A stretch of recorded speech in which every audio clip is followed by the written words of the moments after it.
Muy buenas tardes, hermanos. Dios les bendiga. Una tarde más de enseñanzas. Recordemos que ahorita estamos compartiendo lo que son las enseñanzas de las dispensaciones. La dispensación de la ley, una dispensación que realmente nos interesa escudriñar más detenidamente, porque todavía afecta un poquito a algunas personas que no han logrado distinguir en qué dispensación estamos. Y que el Señor me preste gracia para que logremos ver la diferencia y los tiempos en los que estamos y cuál fue el uso de la dispensación de la ley. Amén. Es que nada, como siempre, vamos a ponernos en las manos de Dios. Padre que estás en gloria, Señor, te damos gracias, te bendecimos, Señor. Te invitamos, bendito Espíritu Santo, para que tú seas en medio de nosotros, tocándonos el entendimiento y el corazón. Que por medio de ti, Espíritu Santo, sintamos el testimonio dentro de nosotros. Que seas tú guiándonos, hablándonos, orientándonos, aconsejándonos, porque el real deseo de nuestro corazón es hacer tu voluntad, Padre, en tus tiempos, agradarte a ti, buscar de ti, Señor. Que tu gracia sea derramada en todos nosotros en este momento, tu favor y el gozo de compartir la palabra. En el nombre poderoso de Cristo Jesús. Amén. Amén, hermanos. Voy a hacer un pequeño recordatorio para retomar un poquito, porque no pude terminar lo que es la dispensación de la ley la clase pasada. Pero habíamos hablado de que todo lo que le aconteció al pueblo de Israel era sombra de lo que habría de venir para la nueva dispensación de la iglesia, la dispensación de la gracia, que lo que aconteció en el Antiguo Testamento, lo que se profetizó, es lo que se vino a cumplir en las dos próximas dispensaciones, en la dispensación de la gracia o de la iglesia, ¿ok? Y en la dispensación de la venida de nuestro Señor Jesucristo también, ¿ok? Yo quiero que volvamos un poquito a estudiar un poco lo que significaba el tabernáculo para el pueblo de Israel en aquellos tiempos, que era una sombra, una figura, un anuncio de esa hermosa promesa que tenía para nuestros tiempos. ¿Qué era el tabernáculo? La tienda de reunión, ¿ok? Donde estaba dividido en tres partes: el atrio, lugar santo y lugar santísimo. Habíamos hablado que en el lugar santísimo era donde una vez al año un sacerdote entraba para tener comunión con la presencia de Dios por medio del arca de la presencia o el arca del pacto, que era ahí donde se manifestaba la presencia de Dios para hablarle al pueblo. Amén. Quiero dar un repaso de qué era lo que contenía el arca. ¿Qué era lo que contenía el arca? ¿Ok? En Hebreos 9:3-4 dice la palabra de Dios que lo que contenía ese arca donde estaban los dos querubines, ¿verdad? Era el maná, y que lo habían guardado los israelitas como un recordatorio de que Dios los sostuvo en tiempos difíciles, en el tiempo donde ellos cruzaron el desierto, y lo tenían para mostrarlo a sus generaciones. Lo otro que contenía era la vara de Aarón que retoñó, ¿ok? Y lo otro eran las tablas del pacto. Esos tres simbolismos, hermanos, recordemos que ahora la manifestación de Dios aquí en la tierra lo va a hacer por medio de sus vasos de barro, por medio de su iglesia, por medio de sus hijos, que somos nosotros, ¿ok? Y que ahora eso que antes estaban ellos guardándolos como un elemento físico que recordara, hoy no es físico, hoy es espiritual, y que es en lo que necesitamos trabajar arduamente para poder lograr que el reino de los cielos se establezca aquí en la tierra por medio de los hijos de Dios. ¿Quién dice amén? ¿Ok? Vamos a estudiar un poquito. El maná que yo os di de comer en el desierto cuando os saqué de Egipto, de la tierra de Egipto, dice el Señor en el libro de Éxodos 16 del 31 al 35. Eso era lo que contenía, ¿verdad? El arca de la presencia. Pero en nuestra dispensación, ese pan, ese alimento, nuestro Señor Jesucristo ahora lo vino a ministrar de una forma espiritual. Y si ustedes gustan anotar, en Juan 6, 32, 35 dice la palabra: y Jesús les dijo, de cierto os digo, no os dio Moisés el pan del cielo, mas mi Padre os da el verdadero pan del cielo, porque el pan de Dios es aquel que descendió del cielo y da vida al mundo. ¿Quién era ese pan? ¿Cuál es nuestro pan?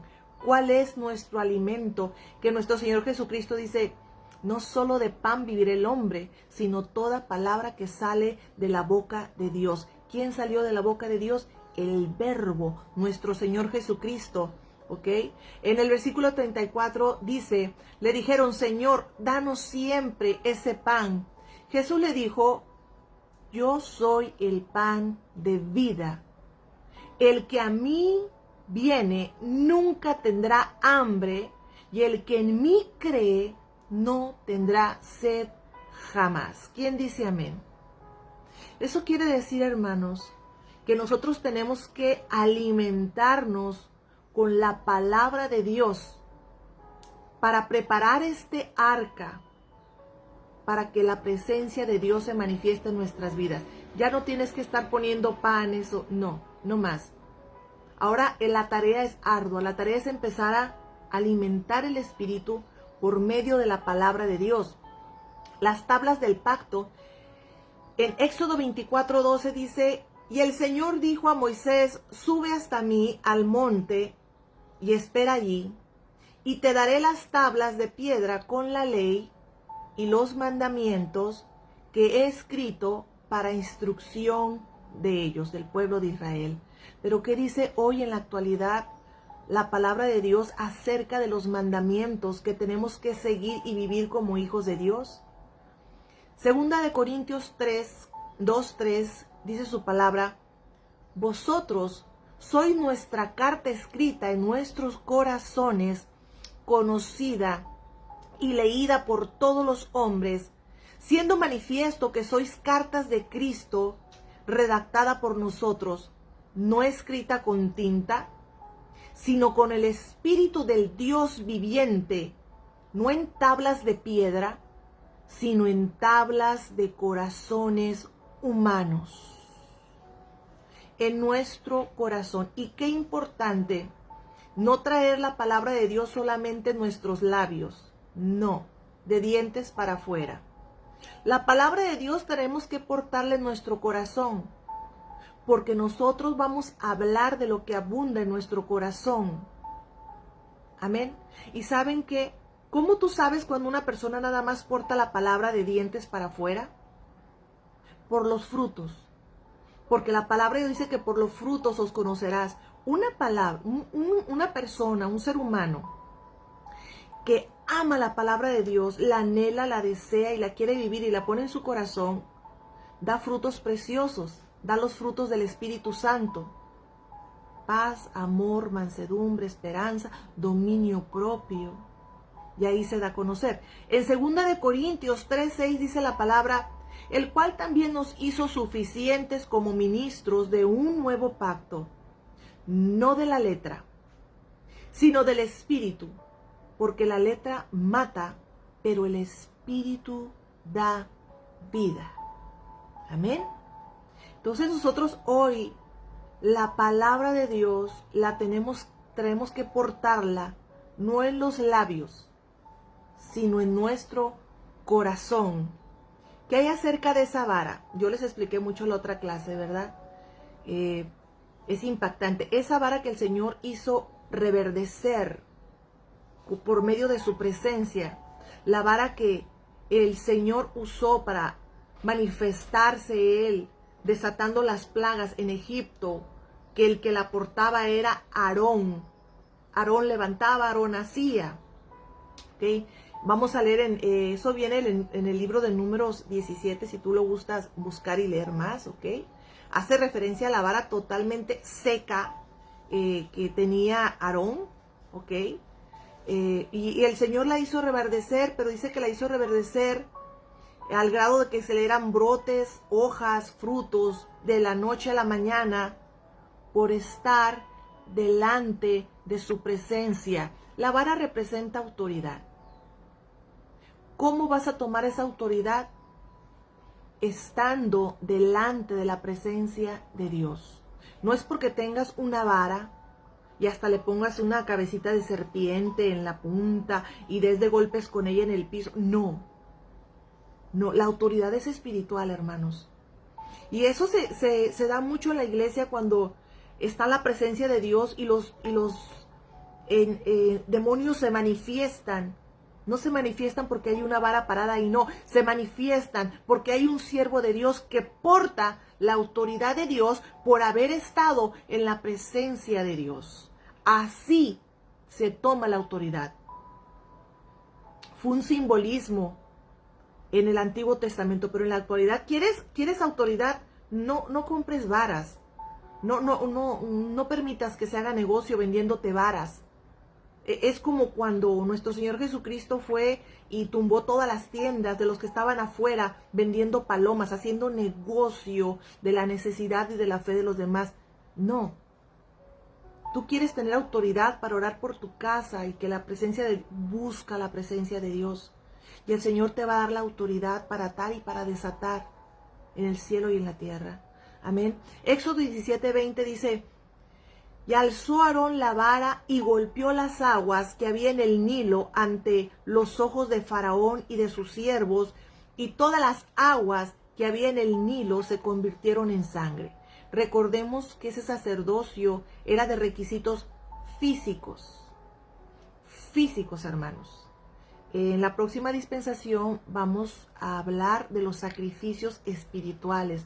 Bendito Dios que ya no tenemos pobres animalitos, ¿qué culpa tienen de que uno ande pecando, verdad? Ya no tenemos que estar degollando animales. O sea, tuviéramos el patio ensangrentado, yo creo, ¿verdad? Gloria a Dios que no tenemos que tener nada externo. Hoy, escúchenme esta bendición. El evangelio es más light. No tienes que andar cargando con nada porque todo está dentro de nosotros. Y cuando yo digo todo, porque Él es todo, es Dios en nosotros por medio de su Espíritu Santo. Amén. Se nos ha dado autoridad en el libro de Lucas 10:19. Dice: mirad, os he dado autoridad. No nos dijo: mirad, a cada uno le di una vara. No. Dice: les he dado autoridad para hollar sobre los serpientes y escorpiones y sobre todo el poder del enemigo, y nada os hará daño. ¿Quién quiere eso? Digan amén. Porque la palabra de Dios dice que la autoridad la tomas estando en la presencia de Dios. Si estás seco como la vara de Aarón y tú te expones a la búsqueda de la presencia de Dios, vas a reverdecer, porque ese es nuestro Dios vivo, que da vida a lo que está muerto, que da vida a lo que está seco, pero es buscando la presencia de Dios. Marcos 16, 17, 18. Y estas señales seguirán a los que creen. En mi nombre echarán fuera demonios, hablarán nuevas lenguas, tomarán en las manos serpientes, y si bebieren cosa mortífera, o si se pusiera la vacuna del COVID, estoy parafraseando, bendigan eso y se la tienen que poner, póngansela. Dice: tomarán en las manos serpientes y bebieran cosa mortífera, no les hará daño. Sobre los enfermos pondrán sus manos y sanarán. Amén. Hermanos, es que muchas veces a nosotros los humanos nos gusta lo más fácil. Es más fácil comprarte una vara, estampitas, ir con los brujos, pero que Dios te trabaje internamente. Eso es lo que no queremos. No, entonces mejor pongo mi fe en lo externo porque es más fácil.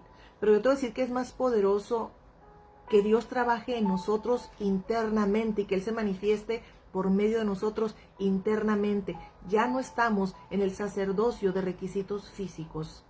Amén.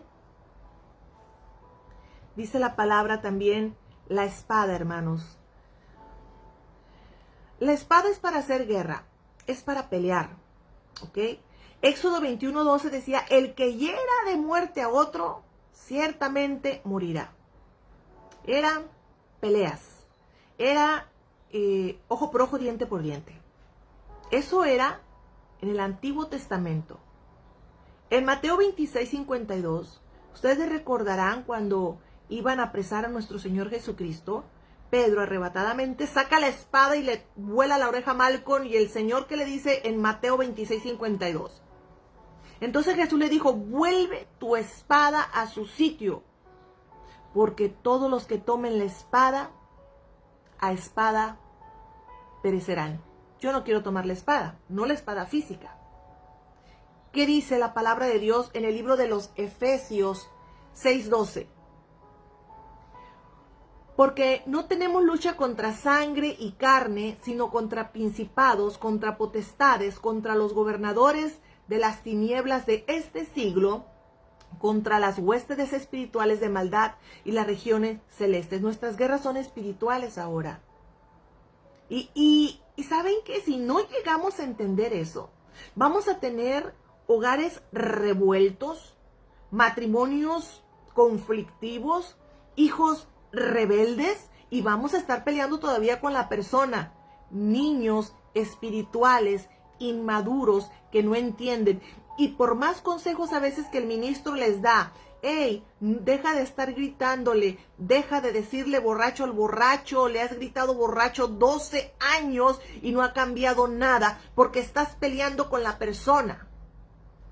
Porque es más fácil, ¿verdad? Dobla tus rodillas. No pelees con la persona, pelea con lo que está dentro de la persona, o con lo que se está moviendo en tu casa, o con lo que se está moviendo dentro de ti mismo, ¿verdad? Entonces, porque la lucha es espiritual, espiritual. Amén. Hebreos 4:12 dice, porque la palabra de Dios es viva y eficaz, más cortante que toda espada de dos filos, y que penetra hasta partir el alma y el espíritu.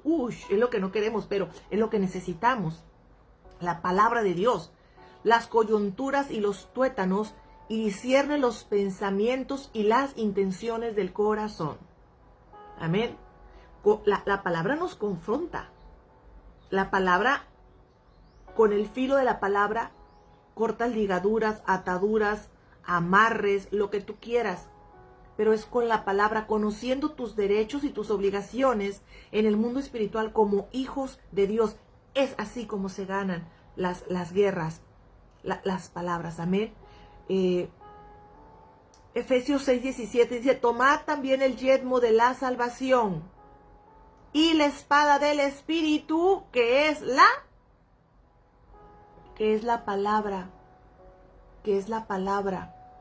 Miren, en las iglesias necesitamos empezar a enseñar que no porque tú te agarres decretando, declara y decreta, yo y mi casa somos libres, mi matrimonio es mío, yo arrebato este matrimonio, el enemigo no me lo va a quitar, y estar ahí, tú decláralo. No, tenemos que enseñar que la palabra tiene que vivir en el corazón, ejercerla, vivirla, para poder tener el derecho legal, que cuando yo abra mi boca en oración, entonces yo voy a tener la autoridad, porque estoy en orden y agradando a Dios. Y entonces sí, como dice el libro de Santiago, va a venir el respaldo de la palabra de Dios. Pero tenemos que hacer un alto y empezar a analizarnos. Nosotros somos la casa, templo, tabernáculo, como lo gusten llamar, de la presencia de Dios. Y Dios está en mí y Dios está en ti. ¿Ok? Por medio de su Espíritu Santo. ¿Cómo yo puedo hacer que Dios realmente se manifieste en mi vida? ¿Cómo puedo hacer que mi vara de autoridad salga hojitas, retoños y frutos? Buscando de la presencia de Dios. Es ahí donde tú espiritualmente te vas a fortalecer tanto que cuando abras la boca, entonces sí vas a sacudir hasta los infiernos. Pero mientras, hermanos, con una vida disoluta, en desorden, pegándole golpes al piso con un palo, así no se ganan las guerras. Las guerras se ganan de adentro, porque adentro está nuestro Dios Todopoderoso. Amén. ¿Quién dice amén? Entonces la iglesia ahorita nos vamos a dar la tarea de nosotros aprender cómo vamos a ser instrumentos en las manos de nuestro Dios. Amén. Yo quiero hablar muy rápidamente también acerca de las vestimentas en el Antiguo Testamento. No me voy a explayar tanto porque cada vestimenta tenía un simbolismo para estos tiempos. Voy a hablar un poquito nada más que ya no tenemos que andar vestidos así. Los hombres ya no tienen que andar con los rolitos aquí, no, hermanos. Eso era para los sacerdotes de Israel. Amén. Les voy a leer un poquito las vestiduras sacerdotales. En Éxodos 28:2-4 dice la palabra: y harás vestiduras sagradas a Aarón, tu hermano, para honra y hermosura. Y tú hablarás a todos los sabios de corazón, a quienes yo he llenado de espíritu de sabiduría, para que hagan las vestiduras de Aarón, para consagrarle, para que sea mi sacerdote. Las vestiduras que harán con esas: el pectoral, el efod, el manto, la túnica bordada, la mitra y el cinturón.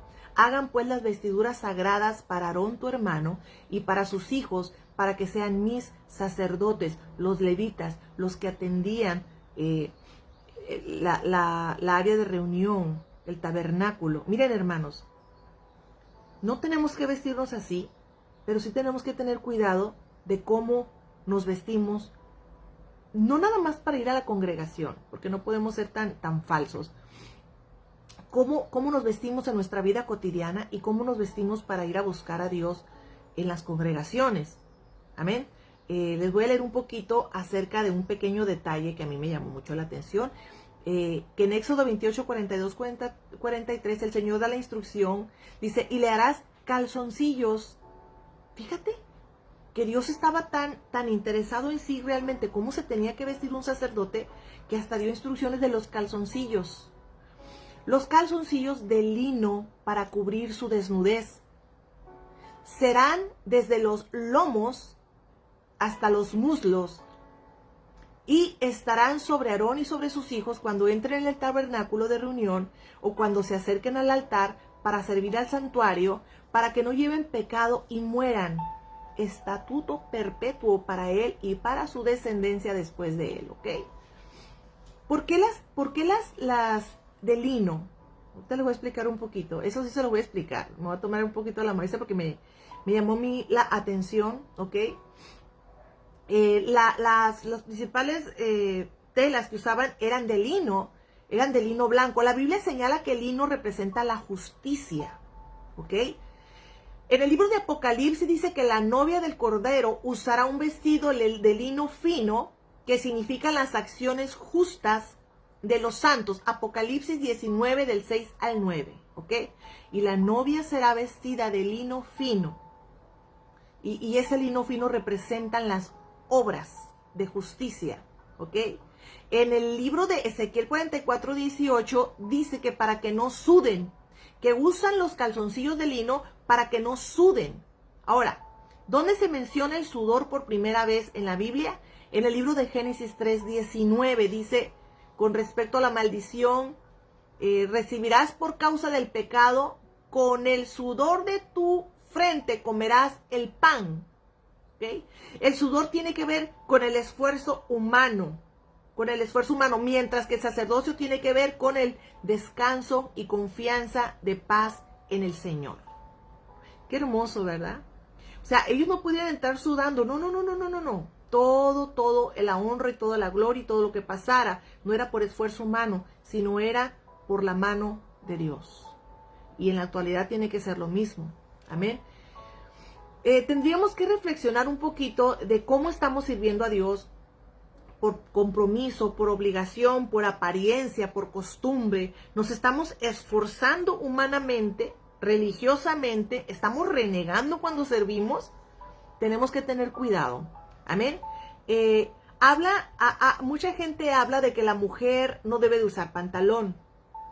Yo les voy a explicar un poquito que en el libro de Deuteronomio 22:5 dice, la mujer no vestirá ropa de hombre, ni el hombre se pondrá ropa de mujer, porque cualquiera que hace esto es abominación al Señor, ¿ok?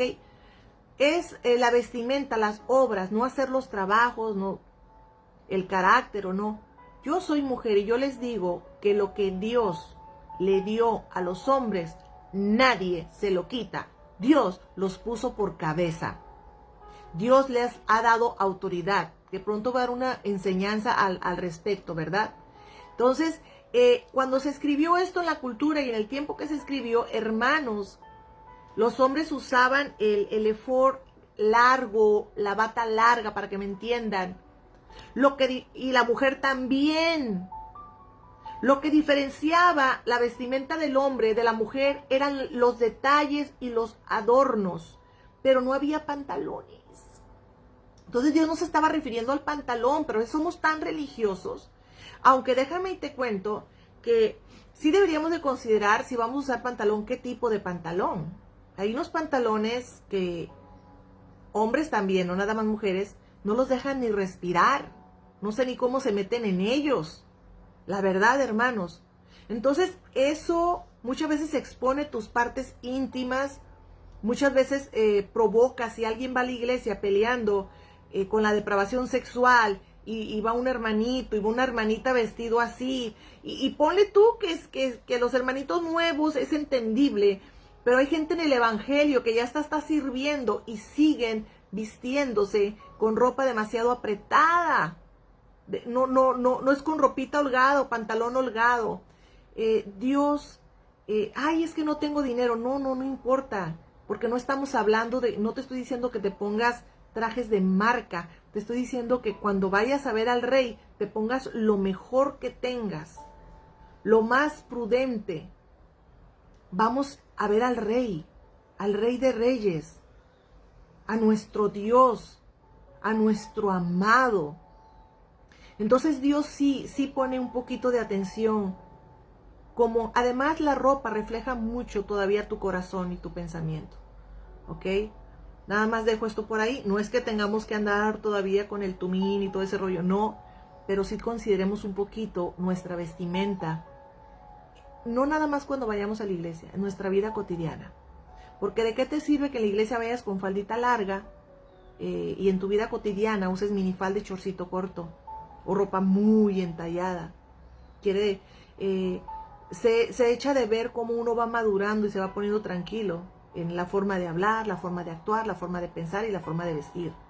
O sea, quiero decir esto de la forma más linda y amable posible, pero quiero dejar esa semillita ahí. O sea, considéralo. Si ya eres una persona que está avanzada en el evangelio, no te vayas con lo que sea a la iglesia. Vas a ver a nuestro rey. Amén. Ok. Gálatas 3:10 dice, porque todos los que son de las obras de la ley están bajo maldición, porque escrito está, maldito todo aquel que no permaneciere en todas las cosas que están escritas en la ley para hacerlas. No nos conviene decir, no, yo quiero seguir en el sacerdocio arónico. No, porque entonces si tú fallas, tú no quieres vivir en la dispensación de la gracia y decides seguir ejerciendo el sacerdocio de Israel, cuidadito con que le falles un solo mandamiento a Dios, porque ahí no va a estar la gracia para rescatarte.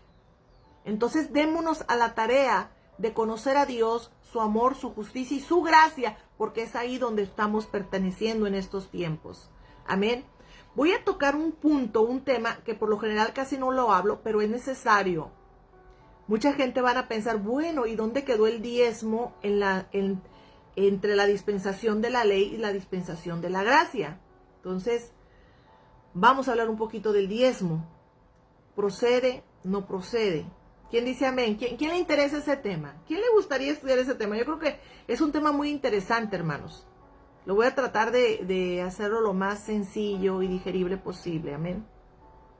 Ok, ¿procede o no procede? Para empezar, ¿qué es el diezmo? El diezmo significa una décima parte a dar de todo el porciento, de todo lo que posees, recibas de tus labores, ¿ok? Una décima parte de los productos agrícolas o ganaderos o lo que tú tengas. Es lo que tienes que ofrendar. ¿Dónde se escuchó el diezmo por primera vez en la Biblia? Nosotros sabemos, doy por hecho, ¿no? Pero muchos sabemos que fue con Abraham, que dio el 10% de las ganancias a Melquisedec, al rey de justicia, después de haber ido a una guerra a rescatar a su sobrino Lot. Él dio la ofrenda a Melquisedec. Cuando Abraham hizo esto, todavía no estaba Moisés ni el pueblo de Israel, no era en la ley, no estábamos bajo la ley. Amén. Esa fue la primera vez que se menciona el diezmo, pero todavía hay una segunda que se menciona el diezmar antes de que quedara como mandamiento para el pueblo de Israel, y eso lo hizo Jacob. Jacob también, pero Jacob se lo dio a Dios, se lo ofreció directamente a Dios. Eso lo pueden ver en Génesis 28, del 5 al 22, ¿ok? Ok, y Jacob votó diciendo de un voto: si fuere Dios conmigo y me guardare en este viaje en que voy, y me dará pan para comer y vestido para vestir, y si volviera a la casa de mi padre en paz, entonces yo daré el diezmo, apartaré para ti. Jacob le dio como una ofrenda al Señor, le propuso: mira, Señor, si tú me llevas con bien y tú me bendices, de todo, yo te daré el 10%. Por supuesto que Dios lo bendijo, ¿verdad? Lo bendijo a grandes rasgos. Ustedes pueden ver eso. Génesis 28:6, del 20 al 22, ¿ok? Y entonces Jacob fue enviado a Padán Aram, a Labán, hermano de su madre, a buscar una esposa. Consiguió la esposa y le ofreció el diezmo a Dios, en función si Dios estaba con él. Y así fue como trabajó la segunda vez que se mencionó el diezmo en la Biblia. Ahora veamos el diezmo en la ley, que es a donde realmente yo quiero ir. ¿Cómo se instituyó el diezmo en la ley? Si me acompañan por favor al libro de Números 18, del 21 al 24, se los voy a leer. Yo he dado a los hijos de Leví todos los diezmos en Israel como heredad por su ministerio. El diezmo era para los levitas, para los sacerdotes que atendían el ministerio para con Dios, por cuanto ellos sirven en el ministerio del tabernáculo de reunión. Los hijos de Israel no se acercarán al tabernáculo de reunión para que no carguen con un pecado por el cual mueran. Pero los levitas harán el servicio del tabernáculo de reunión y ellos cargarán con su iniquidad. Es estatuto perpetuo para vuestros descendientes. No poseerán heredad entre los hijos de Israel. O sea que ellos no tuvieron herencia terrenal.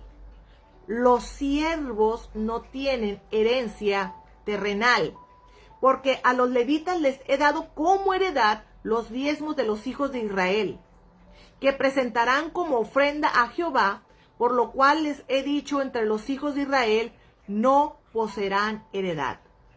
¿Ok? Era para los levitas, pero hay varios conceptos que describe el diezmo. ¿Qué iban a hacer con el diezmo? ¿Cómo iban a manejar el diezmo? Si ustedes me acompañan ahora a Deuteronomios 14, 22, 29, yo les tengo que leer esto porque muchas veces ni sabemos dónde lo instituyó el Señor, ni para qué, ni nada de eso. Y es interesantísimo que entendamos de dónde salió el diezmo en la ley, ¿ok?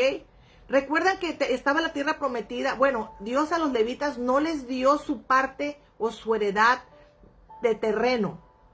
Lo dividió en 11, no le dio a los levitas. Entonces lo que el Señor les dijo: ustedes trabajen para mí, Y todo lo que el pueblo traiga, el diezmo, ustedes lo van a administrar, será para ustedes. Y en Deuteronomios 14, 22, 29 dice la palabra: diezmará todo el producto del grano que rindiere tu campo cada año, y comerás delante de Jehová tu Dios en lugar que él escogiere, porque allí su nombre darás el diezmo de tu grano, de tu vino, de tu aceite y las primicias de tus manadas y de tus ganados, para que aprendas a temer a Jehová tu Dios todos los días. Y si el camino fuere tan largo que no puedes llevarlo por estar lejos de ti el lugar de Jehová tu Dios hubiera escogido para poner él su nombre en ese lugar y que llevara las ofrendas, entonces lo venderás y guardarás el dinero en tu mano. No te lo ibas a gastar. Siempre separarlo. En cuanto agarrar la ganancia o la ofrenda, era apartarlo, lo primero para el Señor. Dice: y vendrás al lugar que Jehová tu Dios escogiere, y darás el dinero por todo lo que deseas, por vacas, por ovejas, por vino, por sidra o por cualquier cosa que tú deseares, y comerás allí delante de Jehová tu Dios, y te alegrarás con tu familia. Y fíjate la instrucción que le da el Señor: y no desampararás al levita que habitare en tu población. O sea, Dios teniendo el cuidado de los que les sirven, ¿ok? Porque no tienen parte ni heredad contigo.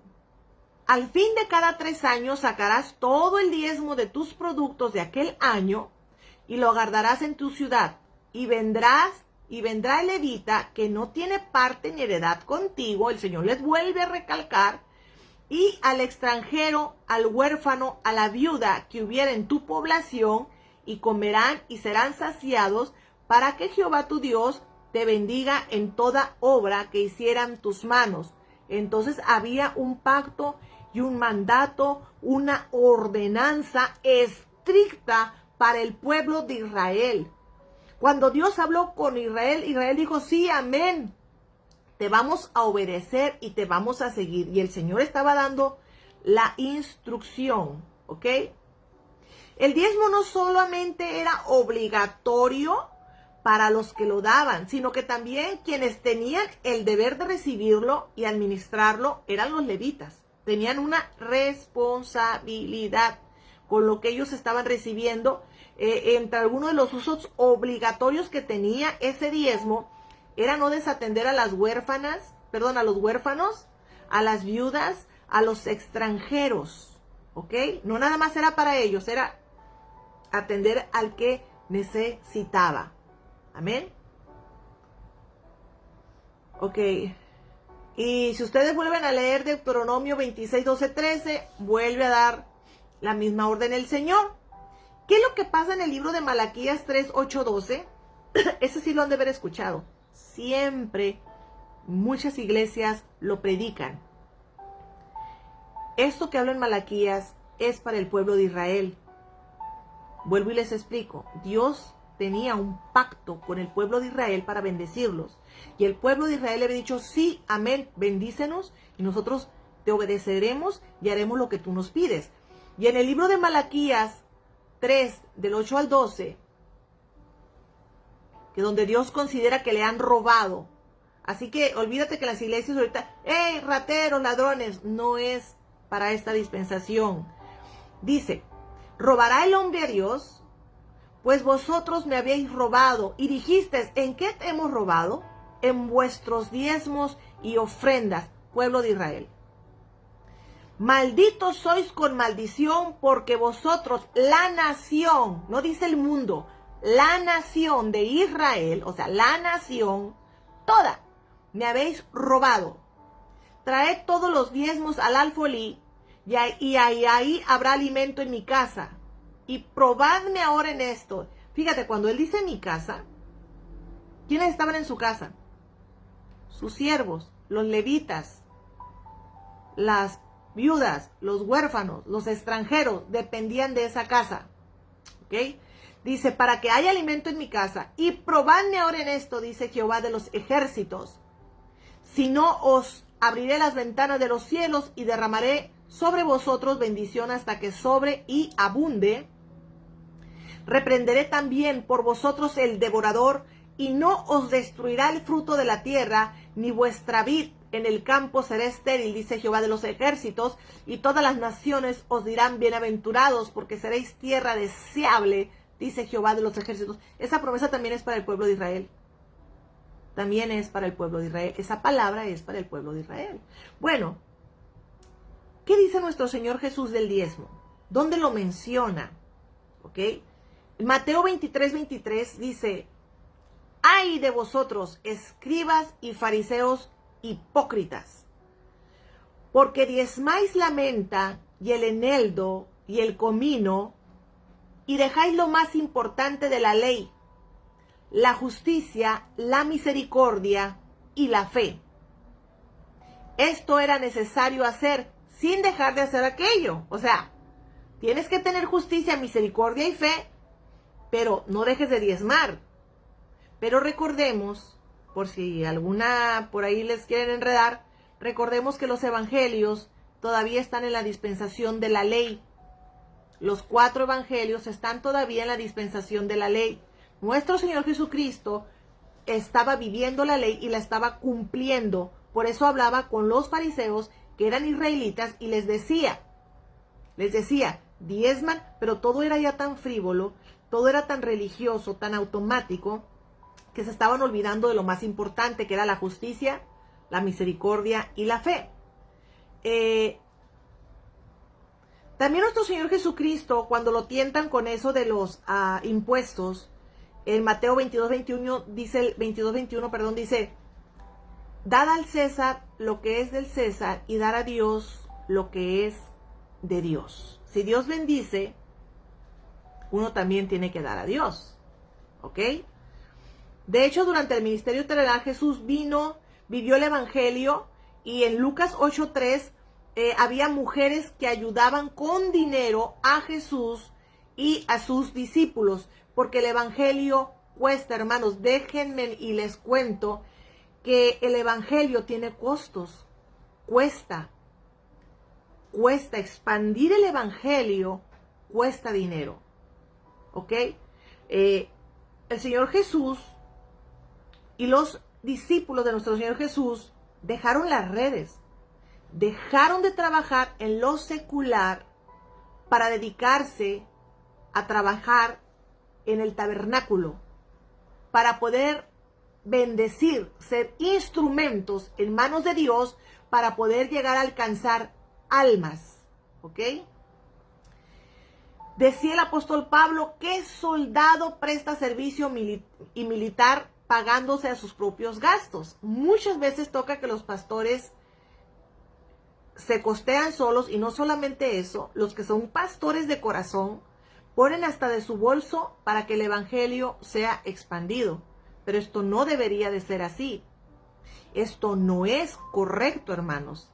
El diezmo no es obligatorio.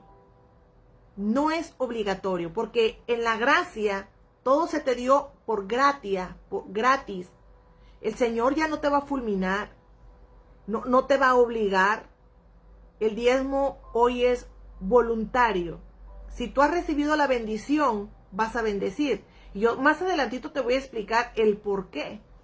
Porque si uno no ofrenda a la iglesia y el evangelio no corre, si tú nada más recibes la bendición de Dios y haces caso omiso o sordo o ciego a la necesidad del prójimo, del más necesitado, del huérfano y de la viuda, ¿qué cuentas le vas a dar a Dios?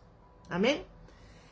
Primera de Corintios 9, 11, 15 dice la palabra: si nosotros sembramos entre ustedes lo espiritual, ¿será mucho pedir que cosechemos de ustedes lo material? Si otros participan de este derecho sobre ustedes, con mayor razón nosotros. Sin embargo, no hemos hecho uso de este derecho, sino que lo toleramos todo a fin de no prestar ningún obstáculo al evangelio de Cristo. ¿Acaso no saben ustedes que los que trabajan en el templo comen del templo? ¿Y que los que sirven al altar participan del altar? así también el Señor ordenó a los que anuncian el Evangelio que vivan del Evangelio, que participen de lo que se ofrenda en el altar. ¿Ok? Vamos a hablar un poquito de esto francamente. ¿Ok? Sabemos que sí, que ha habido mucha corrupción. Los pastores se les demanda tanto a veces. Ay, me enfermé y no me fue a visitar. Ocupé una administración y el pastor tiene que estar ahí. Vas al hospital, el pastor tiene que estar ahí. Ocupas una oración, el pastor tiene que estar ahí. El pastor tiene que estar en la presencia de Dios. El pastor tiene que dedicarse a estudiar para llevarte el alimento. ¿A qué horas va a trabajar? Está bien que tengamos, que seamos espirituales, pero también comemos y tenemos familia. Entonces muchas veces, la gente demanda. Ay, le hablé y no me atendió. Tengo que irme a trabajar en lo secular porque muchas veces no. La gente quiere recibir, pero no tiene la capacidad de dar. No se da cuenta. Esos son los niños espirituales. Gente ya más madura espiritual, o los que sirven, se dan cuenta, hermanos. Antes, en el libro de los Hechos, no se pagaban rentas, se hacían en las mismas casas las iglesias. Perdón que toque estos temas, pero hay rentas que pagar, hay recibos de luz, de agua. No nada más eso, hermanos. Las iglesias están para ayudar al huérfano y a la viuda, y para eso se ocupan los diezmos y las ofrendas. Si no, el evangelio no va a correr. Por eso Dios dice cómo. Y ahorita les voy a leer un poquito más acerca de esto. Así como en las leyes, así como en la ley Dios se ocupaba de sustentar a los levitas, de igual forma Cristo Jesús dejó escrito aquí en 1 Corintios 9 del 11 al 15 que los que llevan el evangelio tienen el derecho también de ser sustentados, de no ser desatendidos, de tener un corazón agradecido con aquel que te extiende la mano en tus tiempos de necesidad, a esa autoridad espiritual que el Señor delegó y que está ahí para atenderte y que tiene que estar ahí. Discúlpenme, pero los pastores estamos 24 horas los 7 días de la semana. No tenemos vacaciones, no tenemos horario de oficina y estamos dispuestos. Entonces, ahí estamos. No podemos descuidarlos.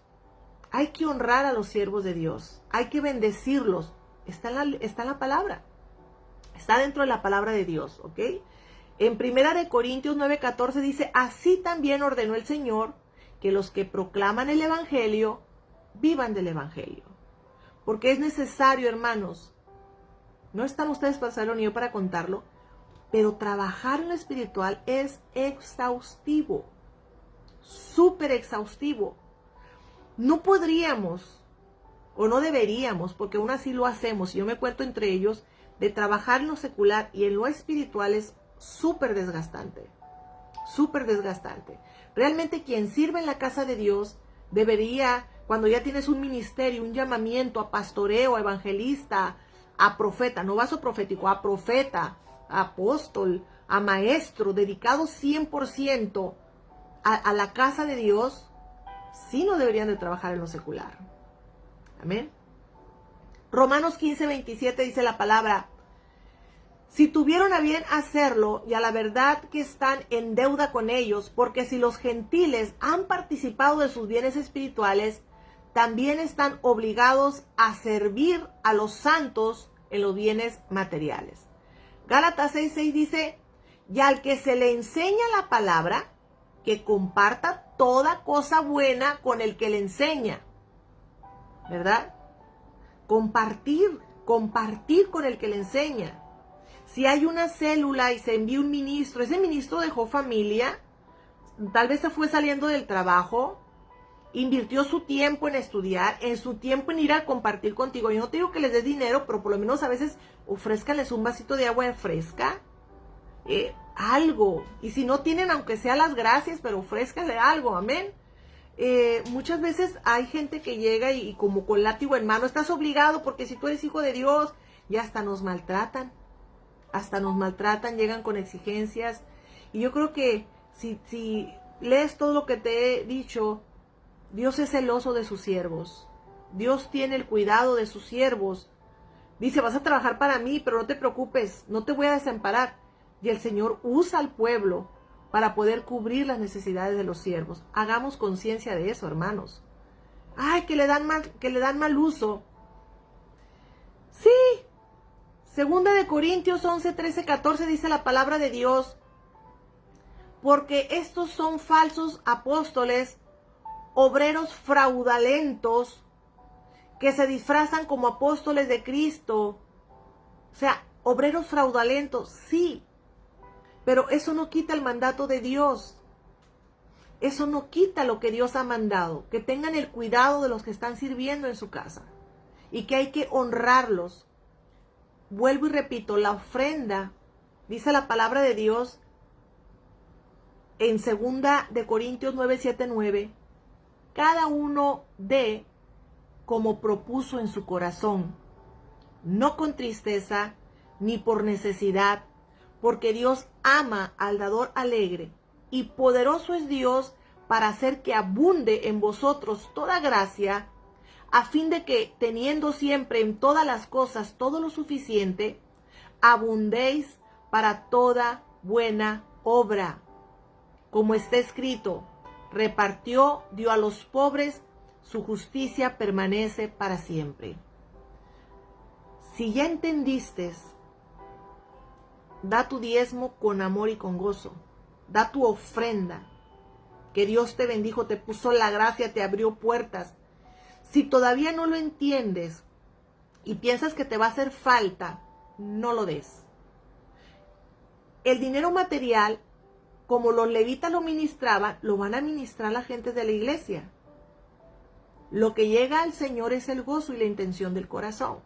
Entonces, tenemos que hacerlo con conocimiento pleno y con gozo de que esto es así. Como un hermano de la iglesia me dijo. Una vez le dije, pasa y recoge tú los diezmos y los ofrendas. Dice, hermanos, ¿quién va a un restaurante y come buena comida y se va sin pagar? Nadie.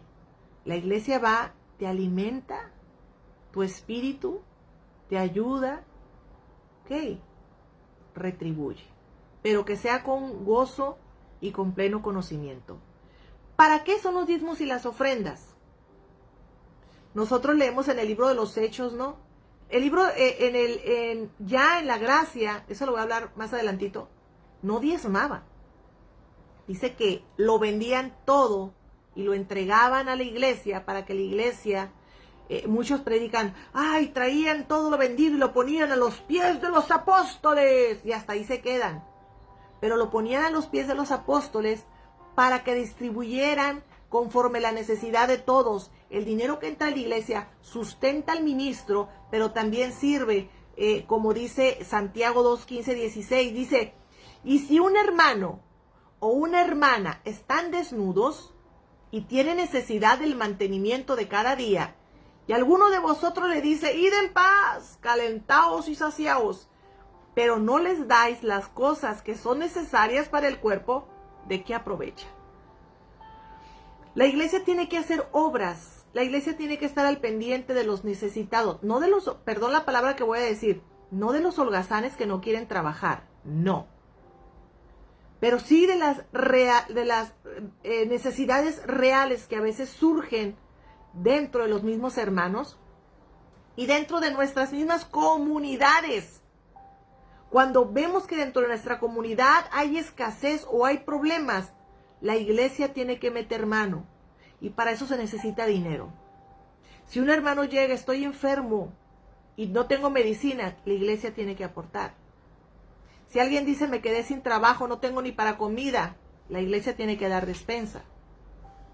Si hay un niño que no tiene ni útiles para ir a la escuela, la iglesia tiene que aportar. Para eso son los diezmos y las ofrendas, para bendecir al necesitado. Primeramente a los de la casa. ¿Qué quiere decir? Que los que realmente se están congregando a la iglesia, a esos son los que hay que ayudar primeramente. A los de la casa. ¿Quién dice amén?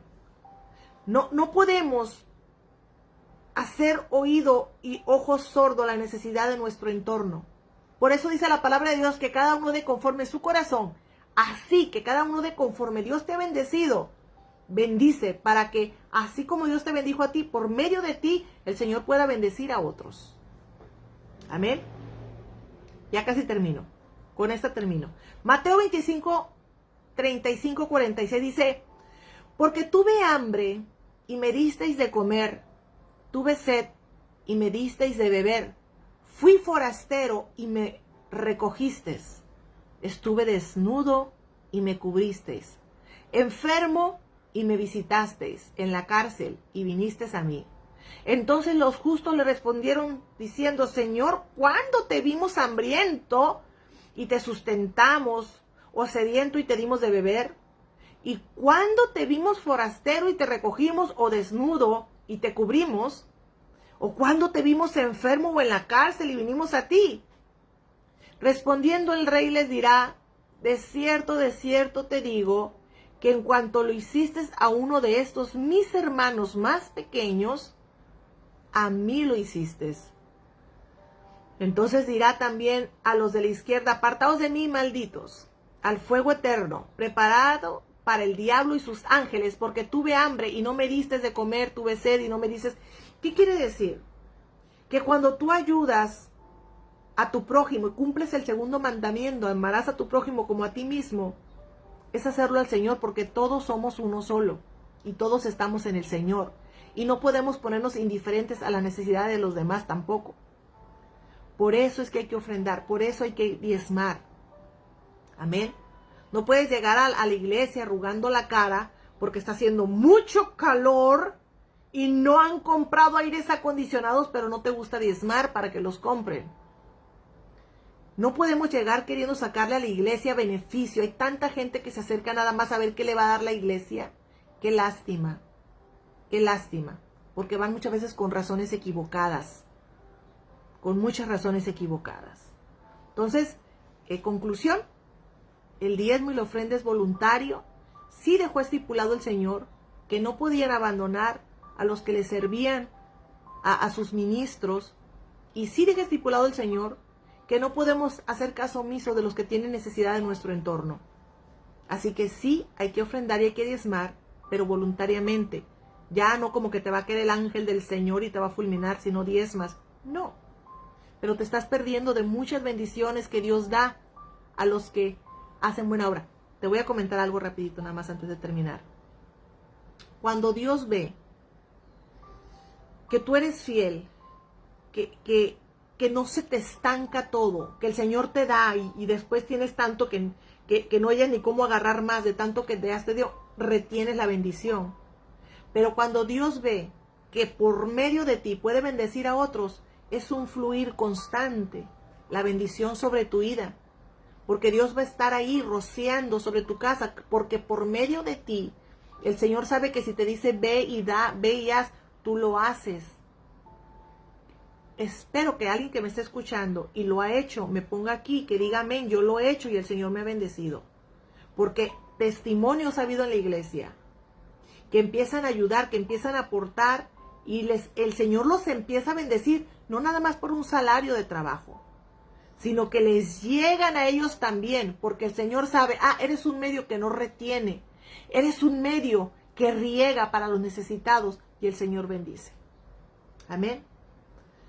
Bueno, hermanos, creo con el favor de Dios, si no tienen preguntas, la próxima clase va a ser la dispensación de la gracia. Ahora sí vamos a ver qué nos corresponde como iglesia para ponernos atentos y no fallar y estar atentos. Amén.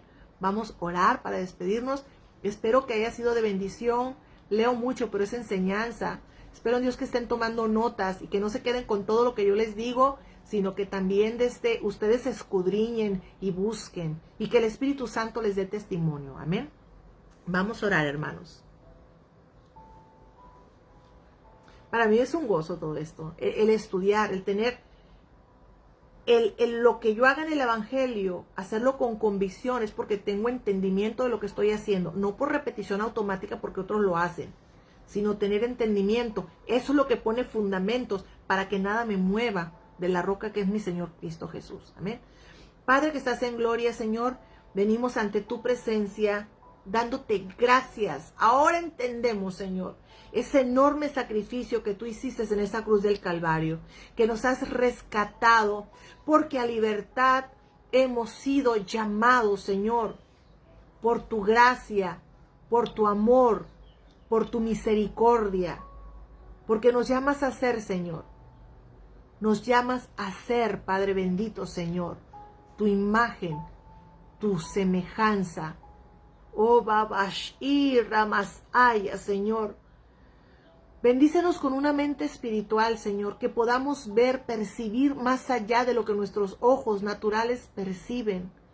Que podamos sentir tu presencia, Señor, y tener ese gozo, Padre de gloria, de serlo, de dar la milla extra en todo momento, Señor, porque podemos percibir que hay algo más allá de lo que comúnmente hacemos, de la corriente que el mundo lleva, Señor, y vamos en contra, pero vamos con fuerzas tuyas, no con fuerzas propias, y con gozo porque entendemos a dónde nos estás llevando.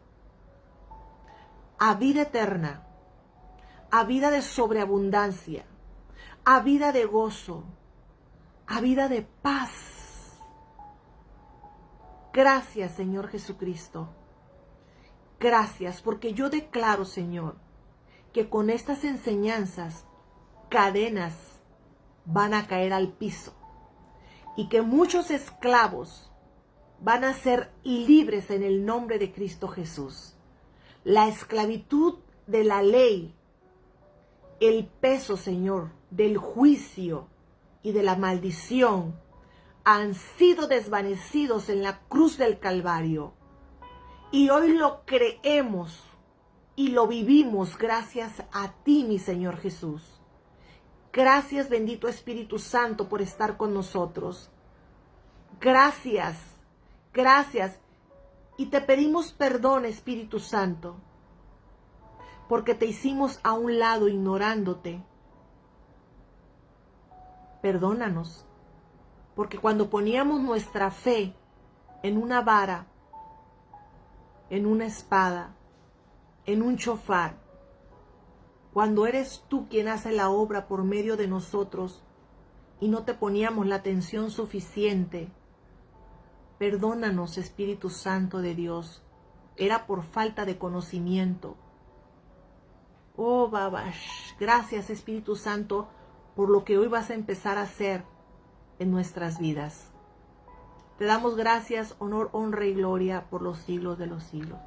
Pasen una excelente tarde, hermanos. Dios me los bendiga. Nos miramos próximamente por este medio. Bendiciones.